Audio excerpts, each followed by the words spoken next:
um jornal e o diálogo de hoje é com uma repórter, mas também com uma editora, exatamente de economia, tanto do Diário do Nordeste, já foi, e do jornal O Povo. Mas agora ela foi nomeada recentemente como presidente de uma emissora de televisão, em que há telejornalismo. Mas eu acho que quem foi ou quem é repórter será sempre repórter, quem é editor, quem é jornalista é sempre jornalista, embora esteja numa atividade como gestor. Eu me refiro a ela, a dialogadora de hoje, que é Ana Cristina Cavalcante. Está aqui ela. Tudo bem, Cristina? Tudo bem, meu querido. Seja bem-vinda, hein? É um prazer enorme estar aqui. Olha. Muito mesmo. Obrigado pela sua presença. A Cristina é a nossa presidente daqui da TV Educativa, da TV Ceará, que foi TV Educativa e que agora, este ano, está fazendo 45 anos de fundação. Você vê que privilégio meu de estar aqui nessa data tão importante, 45 anos de maturidade, mas com muita juventude. E ainda tem mais uma coisa, veja, aqui está, desse lado da mesa, alguém que está na televisão desde o começo, portanto, tem 45 anos de televisão, e alguém do outro lado da mesa que acaba de chegar. Ou seja, os dois polos se encontram. E mais outra coincidência, hoje é o programa 345 do Diálogo. 45, olha aí. Que tem que dizer alguma coisa, né? Tem que dizer alguma coisa. Tem que dizer alguma Significa. coisa. Cristina, ou Ana? Ana Cris, que Ana é como Cris. me chamam, para não ter nenhuma dúvida, né? Quanto Ana, não, é Cris, então fica Ana Cris. Eu queria que você comentasse, então, essa minha própria apresentação que fiz de você. A de que quem foi repórter, quem foi editora, quem é jornalista, mesmo que esteja como na gestão de uma empresa, enfim, de comunicação, continua sendo jornalista. Continua. Continua sendo um repórter. Continua sendo repórter. É o meu mantra. Eu tenho vou fazer esse ano 27 anos de carreira jornalística. Eu comecei em 1992 no Diário do Nordeste como repórter de política. Ainda estudante no curso de comunicação da UFC. E até hoje, eu lembro todos os dias na minha carreira, todos os dias, independente da função que eu esteja exercendo, que o bom jornalista é aquele que é bom repórter. Inclusive na gestão. Até para você fazer gestão, você precisa lembrar dos preceitos do bom repórter. Então, essa é uma lição que eu trago. Aprendi na faculdade que o jornalista deve manter a alma de repórter. E é o que eu busco fazer durante todo esse período que eu estou exercendo jornalismo. Agora, na presidência do nosso Canal 5, é a segunda experiência sua como gestora. Porque você anteriormente era da coordenação de política da comunicação do governo Camilo Santana. Eu saí da coordenadoria de imprensa do governo Camilo Santana para vir assumir a TVC. Lá também foi uma grande experiência como gestora de políticas e estratégias de comunicação para todo o governo e também como gestora de pessoas. Porque o governo tem um corpo de assessores de imprensa, de jornalistas, de mais de 200 pessoas. Então, a gente tem muitos comunicadores no governo e a gente teve que lidar com essas pessoas todos os dias e foi uma experiência maravilhosa. E também, ao traçar estratégias e políticas de comunicação também, isso qualificou a minha carreira de uma maneira enorme. Mas como é que a gente diria que o amálgama em qualquer lugar que você esteja seria esse espírito de comunicação e de repórter, mais especificamente de repórter. Mas quais são as dificuldades, os incômodos da sair da posição de repórter, de jornalista, da apuração, enfim, da escrita para a gestão? Mesmo na área de comunicação. Quais são os impasses, quais são as questões? São muitos desafios. Eu não considero que na minha carreira de jornalista eu tenha encontrado dificuldades ou entraves ou gargalos. Eu encaro as coisas que vêm como desafios a serem superados. Então, quando numa trajetória de sair da reportagem para ir para ser editora, como aconteceu comigo, por exemplo, eu encarei todas as coisas novas, além extra-jornalismo, como desafios que eu tinha que incorporar ao meu desenvolvimento como profissional. Então, o que foi surgindo de novo, porque se você for perguntar a qualquer jornalista apaixonado pela profissão, como eu sou, o que dá mais prazer é a reportagem, é ir para a rua. É campo. É contar histórias, é decifrar códigos. por exemplo, em economia. Você foi editora de economia. Fui repórter e editora de Foi economia. repórter, você tinha uma coluna, inclusive. E colunista de Você foi economia. colunista também de economia. Isso. Portanto, não é por acaso que o primeiro objeto do nosso encontro, que vai pautar o nosso encontro, é um jornal. E um dos jornais nos quais você esteve, que é o Jornal Povo. Isso. A economia é um grande desafio para o jornalista, porque o saber econômico é um saber tradicionalmente complicado, porque as pessoas não compreendem a taxa de juro, o spread bancário. Tem um economês, Tem né? um economês que é muito preciso pesado. traduzir, E, para mim, o jornalista também tem a obrigação de fazer decodificações, trazer para a compreensão de todas as pessoas, sejam elas economistas, sejam elas uma pessoa que não tem nenhum acesso a saber econômicos. As pessoas, no seu dia a dia, precisam entender as mensagens que o jornalismo passa. E na economia, você exerce isso diariamente. E fazer o jornalismo econômico me trouxe essa possibilidade de fazer essa decodificação todos os dias. Aí você faz o seu papel de repórter, também sendo editora e também sendo colunista, faz o seu papel de repórter, faz o seu papel de decodificar as mensagens, faz o seu papel de qualificar aquela mensagem com alguma análise que você vai procurar nos especialistas e agrega a mensagem que você está passando e trazer a isso uma ampliação daquele fazer da reportagem que é ir para a rua, buscar informação e contar essa história para as pessoas. E me parece, então, Ana, que também há um outro compromisso, talvez importantíssimo, seria trazer a economia para a inserção na vida ordinária, Isso. digamos, na vida comum. Isso. Né? Tirá-la de um certo patamar, desse né? pedestal desse de pedestal, conhecimento inatingível. para dizer que aquilo é algo que diz respeito à vida, né, das inter-relações pessoais. Isso. Eu tinha uma sessão na minha coluna que chamava assim, tudo é economia. Porque esse ato aqui, nós dois conversando, é economia também, porque você está movimentando de alguma maneira um mercado qualquer. Você, quando levanta da sua casa, você escova os dentes, é um produto que você adquire, você faz o seu planejamento doméstico. Vou pagar o colégio, vou fazer as compras no supermercado, esse mês eu vou comprar um carro.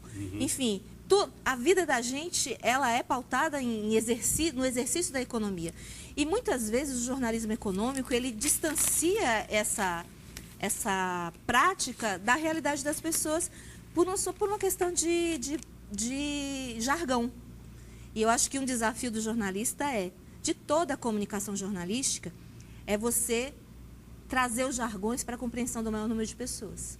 Sim, porque todo jornalismo é um serviço público, digamos, entre aspas, é um serviço público, não é? É um serviço de comunicação de democracia também, Isso. Não é? Exatamente. De fazer aquele conhecimento ser socializado por uma comunidade. A nossa dialogadora de hoje é a jornalista Ana Cristina Cavalcante, que me trouxe jornal, claro que ela que é jornalista, mas que agora está à frente do Canal 5, a nossa TV Ceará. Me trouxe jornal e me trouxe livros. Você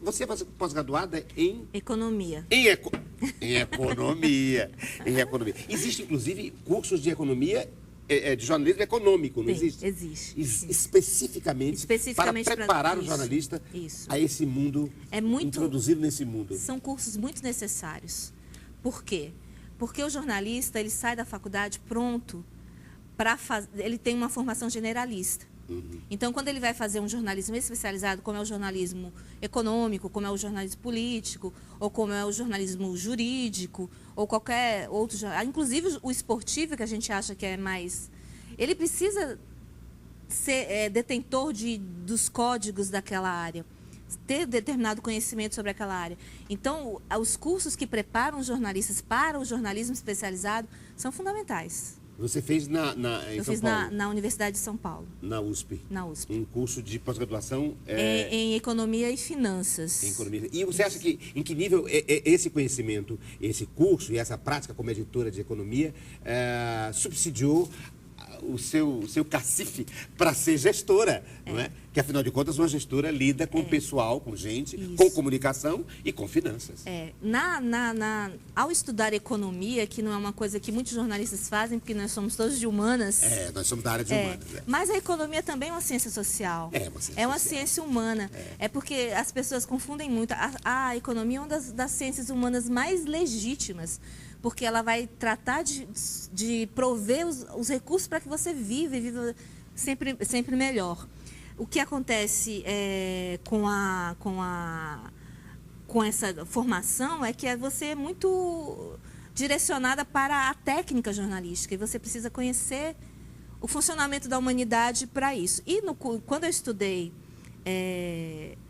quando eu fiz essa pós-graduação lá na USP, eu tive disciplinas que falavam de gestão, que mostravam a importância do negócio mesmo e do empreendedorismo. Inclusive, hoje, em Fortaleza mesmo, a gente já tem espaços que preparam jornalistas que abordam o empreendedorismo, a gestão.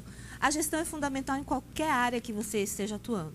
Então, se você é economista, se você é jornalista, se você é gestor de uma paróquia, você vai precisar de noção de administração e noção de empreendedorismo. Você me trouxe livros também, livros. O que você lê?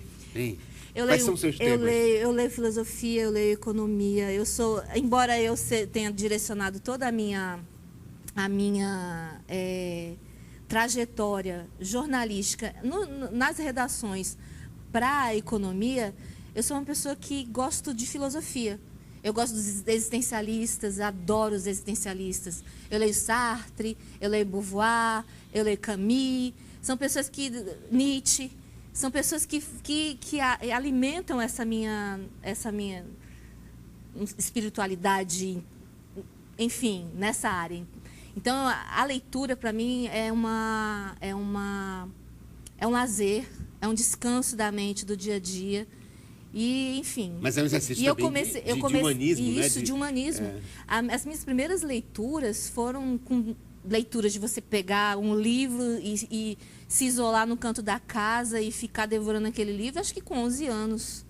A partir daí, eu comecei a ler tudo que estava ao meu alcance e, enfim, eu tenho o hábito da leitura. E você acha que a filosofia, em alguma medida, abre os nossos olhos para as atividades que você tem hoje como gestora? Absolutamente, uma pessoa que precisa estar capacitada para lidar, inclusive com os seres humanos, né? Afinal de contas, eu acho que é fundamental, é vital para o meu dia a dia. É vital para o dia a dia de todo mundo. Para a compreensão do mundo, né? Para a compreensão do mundo. O prisma do olhar. Como é que eu vou conduzir um processo que produza uma mensagem que as pessoas vão consumir, seja aqui na TVC ou que tenha sido em outra emissora, em outro veículo de jornalismo, se eu não estiver preparada para compreender as humanidades.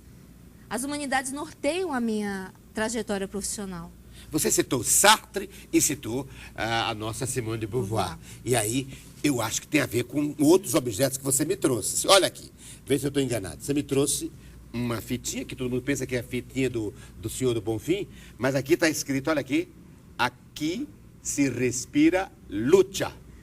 Aqui se respira a luta. Ela me trouxe também um batom, não é? E eu estou associando. E trouxe uma sombrinha, hein?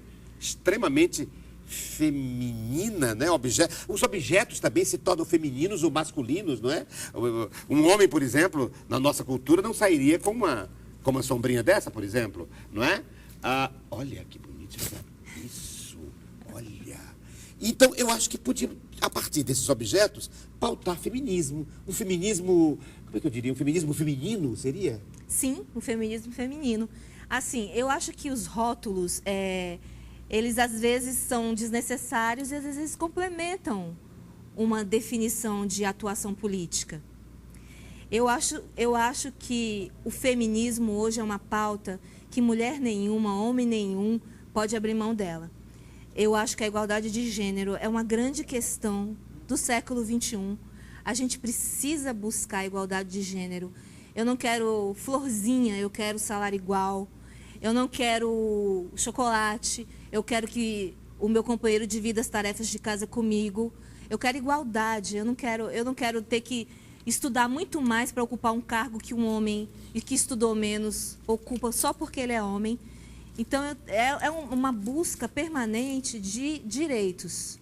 E essa busca, ela se faz... Eu sou uma feminista que comecei a ser feminista quando eu tinha 14 anos de idade. Eu me casei com 15 anos. Eu me casei com 15 anos e militei o feminismo durante o meu relacionamento, durante o meu casamento, todos os dias.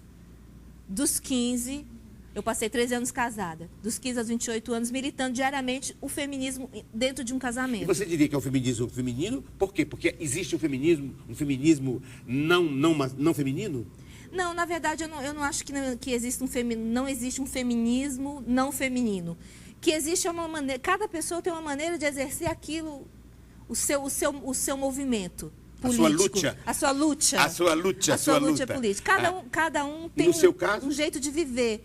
Eu sou aquela pessoa que é chamada de patricinha, que é chamada de perua, mas que é de luta. Eu sou de luta.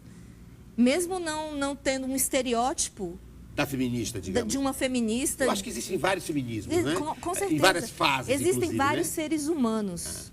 E cada ser humano tem a sua identidade. Mas mesmo como mentalidade, como temporalidade, há quem analisa o feminismo em determinadas fases. O feminismo num determinado tempo, da primeira fase, da segunda. Você acha que que eu não sei se é a quarta fase ou a quinta, enfim, mas a atual, a da contemporaneidade, qual seria esse feminismo hoje? Eu acho que é uma mescla. Ontem mesmo eu estava assistindo um documentário sobre a Islândia. A Islândia é um país onde a igualdade de gênero já alcançou o seu patamar mais satisfatório no mundo. Foi lá que teve a primeira presidente dos tempos modernos, eleita. Essa presidente ainda inspira as mulheres de lá. Só que algumas mulheres, por exemplo, mulheres entre 20 e 30 anos, elas não sabem o que é não ter igualdade de gênero na Islândia. Você imagina essa situação? Lá elas não conhecem a realidade que a gente vive todo dia, que é a grande dificuldade de ser mulher. Ser mulher é muito difícil, é muito mais difícil ser mulher do que ser homem. Então, as maneiras da gente buscar a igualdade de gênero não importam. O que importa é que a gente busque essa igualdade de gênero. Em todos os lugares onde a gente possa atuar, que a gente atue. Eu atuava na minha casa sem saber que eu estava fazendo feminismo. Eu atuo na minha profissão desde quando comecei, fazendo o meu estilo, eu diria estilo, não, né? Não definiria em rótulos. O meu estilo de fazer feminismo é esse. Eu não abro mão do feminino, mas também luto com muita força para que isso aconteça e luto com a minha própria trajetória, com o meu próprio cotidiano, justamente combatendo essas dificuldades que são impostas a uma mulher profissional porque ela é mulher. Há um fato aí, há dois fatos curiosos que a gente podia pautar o nosso diálogo. Primeiro, o fato de você estar aqui como gestora de uma emissora de televisão, como presidenta, não é? Já é um fato interessante para se discutir sobre o feminismo, porque você é a segunda mulher, nesses 45 anos de Canal 5, apenas 2 mulheres dirigiram a televisão, não é? No cargo máximo da gestão, que é a professora Ada Pimentel. Sim. E agora você. Pois é, que privilégio, né? Que privilégio. É um privilégio gigante, é um privilégio engraçado que essas conquistas que eu tenho na minha carreira são conquistas. Por exemplo, eu vou falar de uma conquista. Eu fui a primeira repórter do sexo feminino a atuar no Diário do Nordeste. Na época eram 10 anos de fundação. Fazia 10 anos que tinha a editoria de política do Diário do Nordeste e não havia uma repórter feminina, uma repórter mulher. E eu fui essa repórter, ainda estagiária, e permaneci no jornal durante 13 anos. Enfim, e agora, no começo da minha carreira, esse triunfo, e agora, na maturidade da minha carreira, 27 anos depois, um novo triunfo gigante, que é estar à frente de uma emissora tão importante para todos os jornalistas, para todos os cearenses. Quem não tem uma relação de afeto com a TVC? Nós vamos falar da TVC, até porque o outro objeto que ela trouxe, a Ana Cristina Cavalcante, foi o troféu em nível nacional, a homenagem em nível nacional que a nossa televisão ativa, à época, o Canal 5, hoje TVC ou TV Ceará, ganhou, que é o troféu Ana Terra, aos melhores da TV brasileira. E nós estávamos incluídos, hein? Isso em 1977, 78, o troféu de comunicação, do projeto de comunicação da Secretaria de Turismo do governo do Rio Grande do Sul. Quer dizer, o Rio Grande do Sul reconhecendo a televisão do Ceará como um padrão de qualidade. Isso. E nos deu a Ana Terra. A Ana Terra, que é um personagem do Érico Veríssimo, sim, tão incrível. O vento, né? Meu Deus. Não sei o quê. O Tempo e o Vento. O Tempo e o Vento. O Tempo e o Vento. Ana Terra, que é uma mulher, uma lutadora, sim, Enfim, eu acho que a representatividade desse prêmio, ela é tão pertinente, ela é tão contemporânea ao nosso momento hoje, né? Uma mulher volta a ser presidente da TVC. E o prêmio com o nome de mulher, hein? O prêmio com o nome de mulher. E de Ana. Ana. Olha aí, Ana Terra, Ana Cristina. Ana e uma guerreira, uma lutadora. Guerreira, sim, uma lutadora. Então, é um personagem, um ícone assim, da literatura brasileira. Ícone. Uma matriarca, né? Para você ver como todas as coisas, elas conspiram. A literatura, o desempenho, o feminismo da Ana Terra. Pois é. E eu estava dizendo em relação ao feminismo que você tem a ver com duas relações aí. Uma, o fato de você ser a nossa gestora, a presidenta. A outra é que você é mãe de duas mulheres também. Sou mãe de duas mulheres. Só teve filhos? E avó de duas netas. Cercada de mulher, então. Cercada de mulher. E são feministas também. Um feminismo muito menos aguerrido, porque elas já vivem em condições menos difíceis do que as minhas quando comecei, e que defendem os direitos das mulheres, que são empreendedoras, que são profissionais e que são mães e que sabem dividir a maternidade com a carreira, enfim. Porque eu acho que é importantíssimo tocar nesse ponto, porque e a gente pode conversar isso no próximo segmento do programa Diálogo, há uma parcela de entendimento de que cabe à mulher, quer dizer, não proliferar a ideia nas mulheres do machismo, né? Exatamente. Porque o machismo a gente associa somente ao homem, mas na verdade há mulheres machistas, não há? Há mulheres machistas, sim, muitas mulheres machistas. E cabe a uma mãe feminista não fazer proliferar. As minhas não são machistas. As suas não são machistas. Vamos conversar sobre isso? O papel das mulheres entre si, da sororidade, e uma sororidade que tem a ver com o tentar evitar, não é, que a mulher, que é o centro da educação familiar, ou ao lado do seu homem, não é, não possa propagar a ideia do machismo. No próximo segmento do programa Diálogo, com ela, a nossa repórter. Olha a palavra repórter. Repórter tem dois gêneros. A repórter, o repórter, a repórter. Isso. Mas ela é gestora, aí tem gênero. E ela é presidenta. Ana Cristina Cavalcante, com quem no próximo segmento nós continuaremos no nosso diálogo.